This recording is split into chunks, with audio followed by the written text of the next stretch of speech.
Number 121 in the Imprint range, and from 1973, is The Dawn is Dead. Two reasons why I was really interested in this one: Anthony Quinn, Robert Forster. That was enough for me to make me super excited about this movie. And we go into this where we have Frank, played by Robert Forster. He is the son of a Don, and at the start of this one he discovers his father has just died of a heart attack.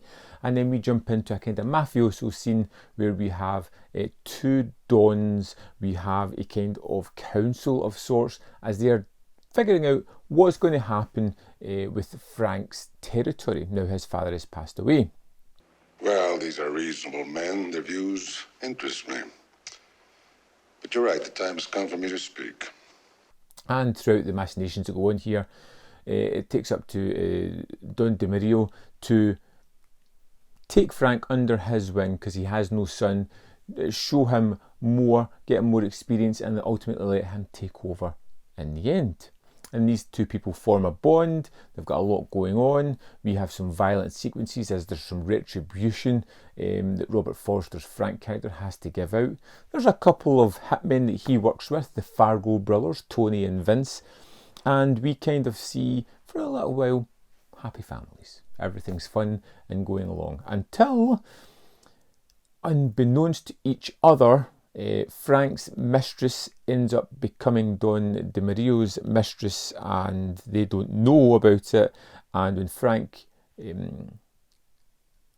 beats her up rather viciously, DeMario takes vengeance, trying to put a out on Frank, and then ultimately these two become separated, and there becomes a mob war between these two factions. You've got the young upstarts, the Fargo brothers and Frank, and then you've got Don DeMario, who is the man who's kind of got all this wealth and army and smarts to kind of take these people on. Frank Rigobuto. And it's kind of carefree and fun. You don't feel as if there's a great deal of weight here. The one thing I was not suspecting with this one, going into it thinking Anthony Quinn, Robert Forster, was that these guys aren't really the star of the show. And I didn't even realise it watching the movie until about an hour into this 106-minute film, as it becomes quite apparent that the Fargo brothers are really kind of the stars here, particularly Tony in this one. So we got hit. Those bastards are gonna pay for it. When they come begging on their knees, we're gonna kick their faces in. And you get a lot of kind of familiar scenes in a familiar story. Mafiosos run against each other, fighting, infighting. You get some tropey action set pieces and setups. It's a setup, Vinny. Get the hell out of here. And it's never really surprising, which is probably the biggest down point of this one.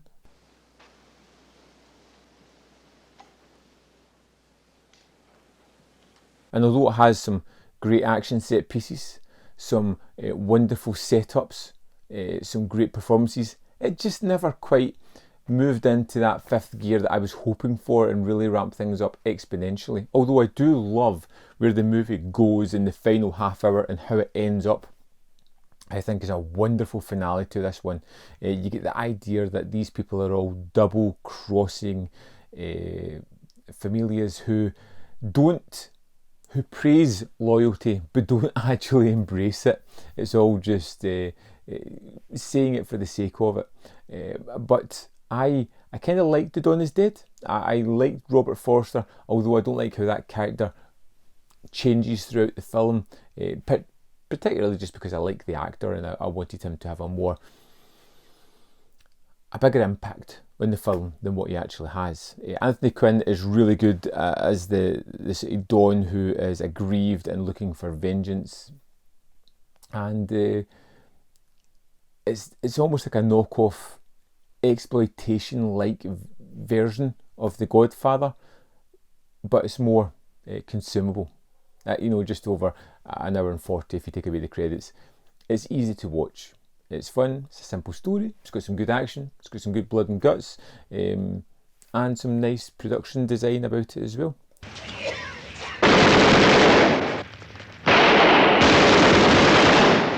The Dawn is Dead is a fun mafioso movie with some great actors doing some fun stuff. It feels a little bit dumbed down, but that's not a bad thing if you're just looking for a consumable action thriller. Yeah, I'd love to know your thoughts on The Dawn is Dead. Let me know in the comment box below your thoughts on this film. As always, there's more content up here if you want to see more of my stuff. You can also join the membership or the Patreon program. There are links in the description box and I would really appreciate that.